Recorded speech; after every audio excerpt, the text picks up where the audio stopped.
Okay, panahon na naman ng eleksyon. So ngayon, mararamdaman talaga natin ang presensya ng mga tumatakbo, no? Kahit saang panig ng mundo ka, iskinita man yan o exclusive na subdivision, mararamdaman mo sila, pupuntahan ka nila, sigurado yan. Pero sana lang, pag natapos ang eleksyon at naluklok na sila, wag naman sana silang makalimot. Hindi ko naman nila lahat, pero iilan dyan talagang talaga naman paro G ka talaga.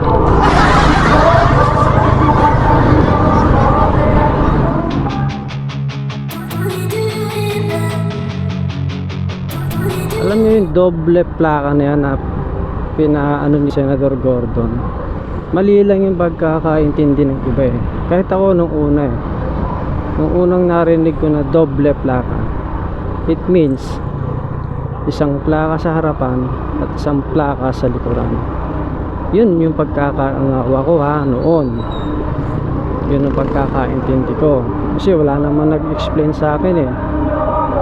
Nagsabi, napapanood ko lang sa mga YouTube, sa mga Facebook. Naku, doble plaka, gastos na naman yan. So, pero nung napanood ko yung video ni Colonel Busita at piniliwanag niya doon kung ano bang ibig sabihin nung doble plaka na yun, hindi pala yun yung ibig sabihin nun. Nakalakip lang doon o nakapaloob lang doon yung sinasabing doble plaka. Pero yun pala ay isang plaka lang na ikakabit at sa harap ay isang ano ba tawag doon, parang sticker siya eh. Yung sticker na yun ilalagay mo sa unahan ng motor mo o sa headlight, na may chips yun na kung saan nakarecord doon yung information ng owner ng motor. Kumbaga detalyado. Yun yung sinasabi doon. Para mas malaman pa ninyo yung buong details, ilalagay ko na lang sa baba yung description para mas maunawaan natin kung ano ba talaga ang ibig sabihin at nilalaman yung sinasabi nilang doble plaka. Actually maganda pala ang hangarin nun, hindi lang natin naunawaan at sinasawang pa ng iba para lang magkaroon ng pangit na image ba.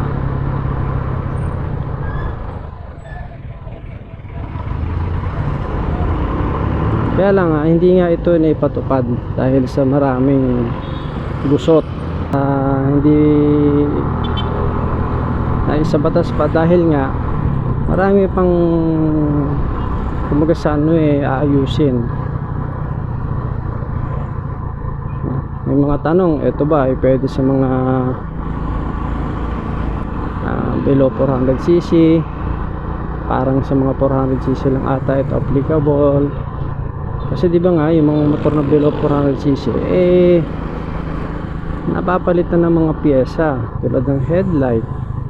Pag nilagay mo doon yung sticker na yon na may information mo, nagpalit ka ng headlight, paano yun? Diba? Hindi naman yata basta-basta pwedeng tanggalin yon. Pangalawa, what if nagkaroon aksidente, tinamaan yung headlight mo, nabunggo ka o nakabangga ka, diba? Papalitan mo yung headlight mo syempre. Paano yung sticker na nakalagay doon? Diba? Kaya maraming mga dapat pang isaayos, kaya hindi pa ito naaprubahan.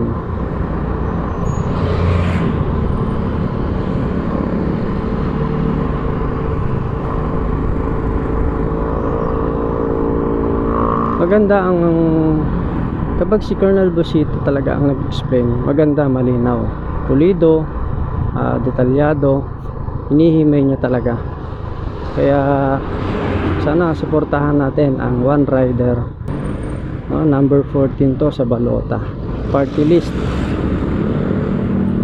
Para ito sa mga kapatid nating rider, Actually, hindi lang sa rider talaga ito nakapokus eh.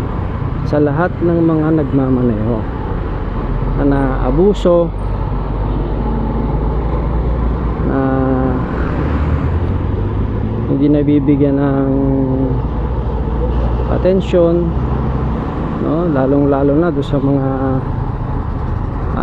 walang alam o nahihirapan ay ano yung batas para itama.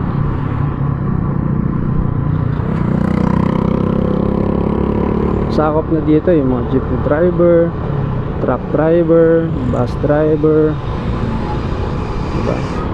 As in lahat ng mga driver, rider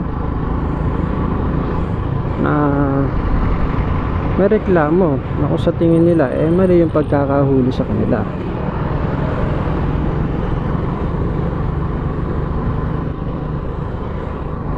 Kaya mainit ang diskusyon ngayon nila Colonel Nebrihe ng MMDA at saka ni Colonel Busita ng retired PNP Highway Patrol Group. Kasi nga magkaiba yung kanilang na ipapatupad. Lalo na yung pumutok sa issue na hinuli ng MMDA yung back rider na nakatsinelas, pero yung rider nakasapatos naman. Ang sabi doon is hinuli daw yung rider kasi may nakaangkas sa kanyang nakatsinelas at tinikitan, which is sabi naman ni Colonel Busita na wala sa batas na bawal o dapat hulihin ang mga nakatsinelas na backrider sa motor. Pwede mong hulihin yung nakatsinelas na nagmamaneho ng motor.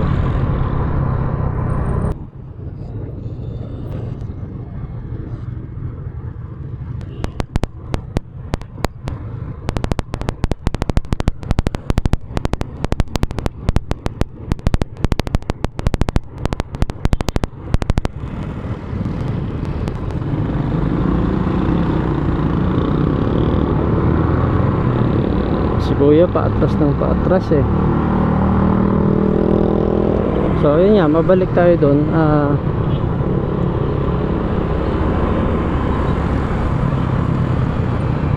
Sana makapasok si Colonel Busita at ang One Rider Party List para naman matulungan yung mga kapatid nating rider na naaabuso. I've been dreaming on in my head like I've seen it. A life worth living is a life with meaning. I'll do what I love till my heart stops beating. I'm feeding this deep.